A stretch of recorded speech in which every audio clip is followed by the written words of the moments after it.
Hey guys, so how therapists can show up on Google without becoming a search engine optimization expert. So, one of the biggest advantages that local therapists have right now is that people are actively searching for help on Google every single day. They're typing things in like anxiety therapist near me, couples counseling in Chicago, trauma therapist in Dallas, online therapist for burnout, and therapists for teens in Miami. Now, these are not cold leads. These are people actively looking for support right now, which means if your practice can clearly show up online, right, Google can slowly become a very consistent source of private pay leads over time. And the good news is you do not need to become a full-time SEO expert in order to benefit from this. Now, you mainly are going to need a clear online presence, a proper setup for your Google business profile, good reviews, and a website that clearly explains what you do. So in this video, I want to break down how therapists are starting to improve their Google business presence in very simple and realistic way. And before we go even any further, just a quick rundown of my background, who I am. So my background is actually in accounting.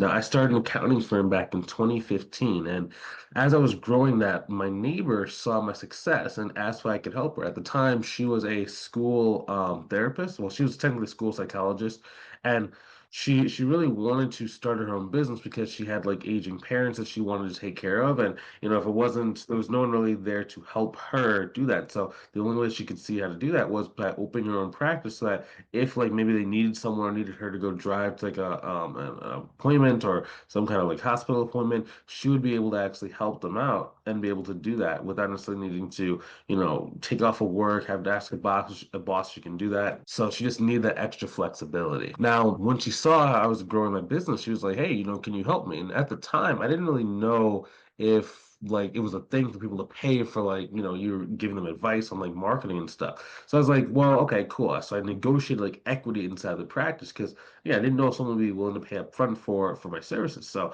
I was in charge doing the marketing for the practice. When we grew the practice relatively quickly to about six figures per year.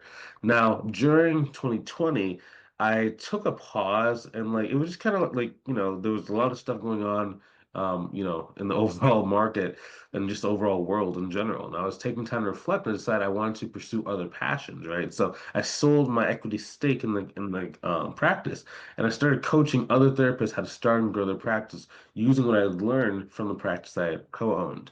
Okay, so let's kind of jump back in there just a little bit about me. Now, one thing that therapists sometimes underestimate is how often people search locally before they ever ask for a referral.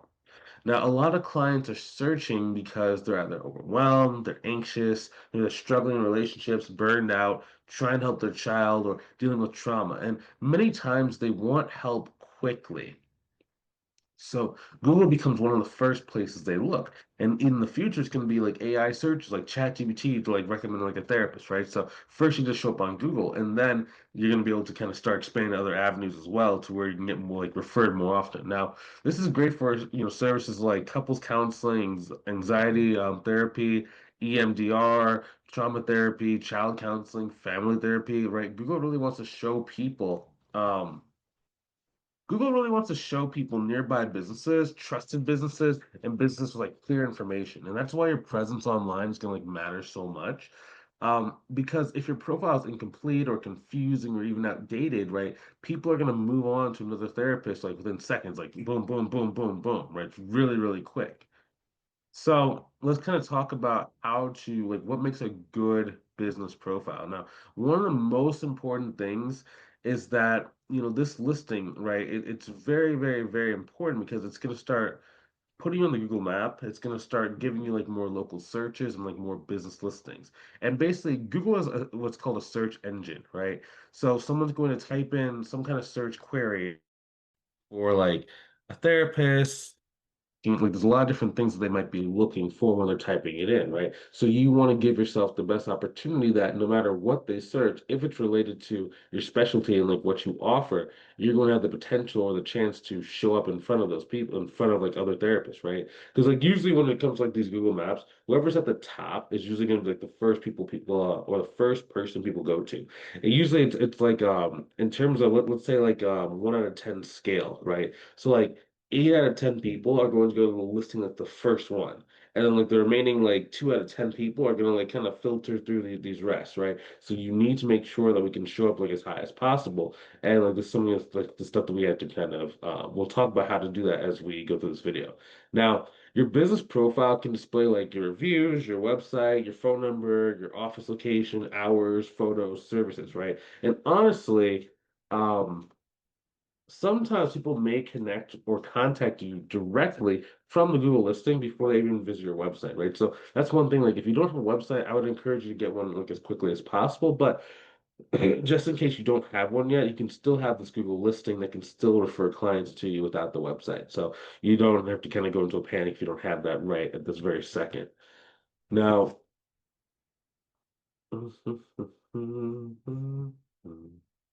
so what should you actually be including, right? So make first and foremost, just make sure information is accurate and complete. Whatever you put out there, just make sure it's complete, okay? So you want the information to be really consistent across your website, Psychology Today, your directories, and your social media. Okay. Now, the consistency is going to help Google trust your business because whenever you make this profile, Google is going to go through the, like I used to call it interwebs, right? And it's going to be looking for like, okay, is this person on Facebook? Is this person on a website? Like it scours the information to kind of see is this person just made a profile the same person who I think they are, right? They're always trying to, it's called index and they're trying to categorize who you are and like what you actually represent when it comes to like the internet so that they can say that this person is trustworthy, right? And like usually in our field like you're gonna have a lot of trustworthy things, but it's because in other fields people can just claim whatever business they want, and if they have like no certification or anything, like a lot of people can sometimes either get scammed or can sometimes have a bad, how you say, a bad company, right? So Google has to do this for everyone. It's not just you guys, as, us as therapists, right? It's just in general they have to do this. So one thing that's really important, right, is going to be like your consistency, right? So consistency is going to help across everywhere, right? We just kind of touched on it a little bit, but next thing is going to be like photos, right? So photos are extremely important for therapists, and it's not like we're trying to do like a beauty contest, right, or anything like that. But many clients are going to feel nervous before reaching out, right? So photos help your practice feel safer, more approachable, and like more real in a lot of cases. And like for example, some simple photos that we used to use a lot of was like professional headshots. We would use like photos of our office. We would even have like photos of the waiting room, just so that like when people came inside, they're like, oh, this makes sense. Oh yeah, I've seen this before. Oh, yeah, it's exactly what it's like on the website, right? And it creates a sense of comfort that a lot of people are craving when they're trying something new for the first time, right? Because you gotta remember, right? Your first session, your first 3 to 6 sessions are gonna be like your most important with this client, right? If they're gonna trust you, if they're gonna listen to you, if they're gonna, if they're gonna actually get something out of it, or if they're gonna be too distracted, right? So really making sure they feel very comfortable and safe is gonna be very important. Next thing is gonna be like explaining your services very clearly. Okay, so. Now you might be thinking, well, if I have a specialty, like if I'm an LMFT, right, people should understand what it is. Not necessarily, right? It's you want to use your credentials, your titles, yes, but you want to be able to kind of like put it in very simple English so that business owners and like people just understand like what do you do, right? So if someone's referring you, they know exactly who they should be referring, or if they're a client, or if they're like maybe a parent of someone, right? If they need to be able to know who they can recommend to you, right? So that's really, really important as well, right? Because the more you can describe what you do, the more that Google can put you in front of wider and wider search like questions that people ask, and it just really makes things easier for you to be seen, right? So you want to avoid being overly vague and be very, very, very clear with like what you're saying. Next thing is gonna be like reviews and trust. So reviews are one of like the biggest trust builders online. Now, when people see this stuff, like they see like professionalism, warmth, consistency, and positive experiences. Now, it lowers it lowers the emotional resistance. Excuse me. Man, still sick a little bit.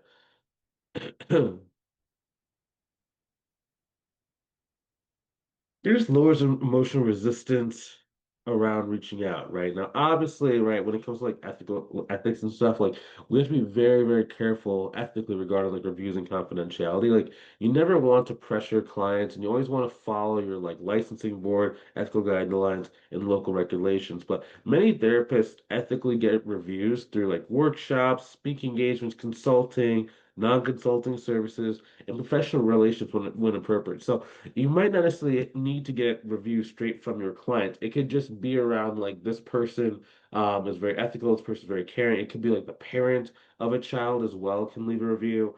It could be it could be maybe like a referral partner, or maybe you did a workshop at like a local church and like the pastor or like some of the congregation like leave like a review, right? So it doesn't necessarily have to be direct client like stuff. You could even do like friends, like maybe give someone like some free consulting. And they were kind of a pseudo client where like in the beginning you're just like practicing, just like training your skills. Maybe you've done some life coaching in the past as well, right? Just different things like that can make it very easy for you to start getting some reviews without necessarily having to like crossing like ethical boundaries. Remember, even a small number of quality reviews about your character can go a very, very, very long way. So next thing is like SEO simplified, right? So that's search engine optimization, right? So again, Google basically wants to understand who you help, what service you offer, and where you're located. That's it. So for therapists, good local SEO actually just means again, just to kind of clarify, right?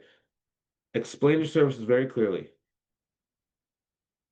Avoid vague descriptions, mention specialties naturally. Now, one thing I always do whenever I write either an article, a blog post, or some kind of social media post, I'm always running it through it's basically like a grammar grade level checker. Now, basically, so a lot of people will speak, especially if you're highly educated, maybe gone through a lot of schooling, you're very high le reading exile, right? You might speak like at a postgraduate level. So that means that someone would have had to graduate or graduated from like a university or maybe like a doctorate level, right? In order to understand comfortably what you are saying. You don't want that. When things are in written form, you want to get as close to a third to fifth grade reading exile as you possibly can, because not only will the vast majority of people be able to read it, but if it does not take a lot of effort to read, right, then people will read it a little bit more consistently. So we're just trying to boost them. People actually are going to consume what you wrote. Right. They're also going to start getting a sense of like, oh, this person is very relaxed. This person makes things very simple and very clear. Whenever I talk to them, I feel like I understand every single thing that they're saying, right? That's a really good feeling when you get people saying like, oh, I understand exactly what they mean. Okay, I really like communicating with this person, right? If they don't, if they feel like you're confusing on paper, on like the preview, right? This stuff is just a preview. So they feel like you're confusing in your preview, they're gonna feel like you're confusing when you're just talking in general and then like working with you in general. So next thing you're gonna mention your location very naturally, right? So stuff like couples therapists in Nashville or trauma therapy in Seattle or anxiety counseling in Phoenix, right? The reason why that's important is because Google will be like looking for for this location, right? So when someone types in a certain location, it's going to be like looking around that location to recommend you, right? It's just trying to find different data points so they can recommend you as quickly as possible. Next thing, keep your information very consistent. Right, we already kind of touched on this a little bit, right? So it has to everything you say needs to align with your website, your Google profile, your directories, your psychology day listing, and your social media, right? The more that it connects and it's the same, the more that you're going to have Google recommend you. It's going to trust you more. Excuse me. Next thing, okay? Remember, I know we're talking about our Google profile, but our website still matters. Okay, so you want to clearly explain your services. You want to be mobile friendly. That's a big thing, right? A lot of people's website are not mobile friendly. So people go on their phone and just like it just looks crazy and they just bounce off of it really quickly. Okay, you want to make sure your website loads quickly. So you don't want to get like a website there used to be these website designers like Wix is what it used to be called, and like they would be it was a good website and looked really pretty, but to load on the phone it would take like 20 to 40 seconds. Nowadays, if a website does not at least load like within like 6 seconds, people are going to get like frazzled and they just bounce off. Okay. Remember, include some local keywords inside your website, so like local landmarks, slang terms for your city. So, for example, I live in a town called Ann Arbor, so we say like A2, like A squared, right? So it's pronounced A2, but it's A with a exponential sign two, right? So having those makes it so when someone types this in, it makes it very easy for us to get seen and get shown up in the right spots. Okay. And then remember, make contacting you easy. Put a giant contact button above the fold. So a fold means whenever someone comes to your website, they have to scroll. The fold is like the first place they have to scroll down below. So you want to put it up above that. Okay. And like we have website reviews inside of our school group.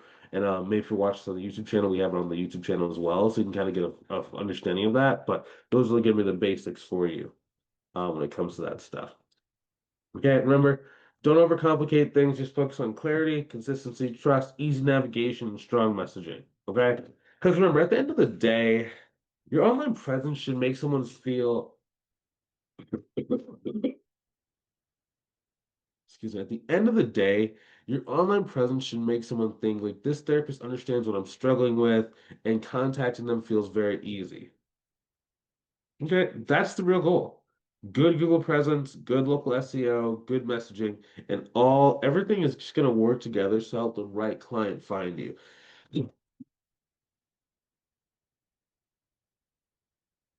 And remember, you don't need to be perfect overnight. Start simple, stay consistent, and improve over time.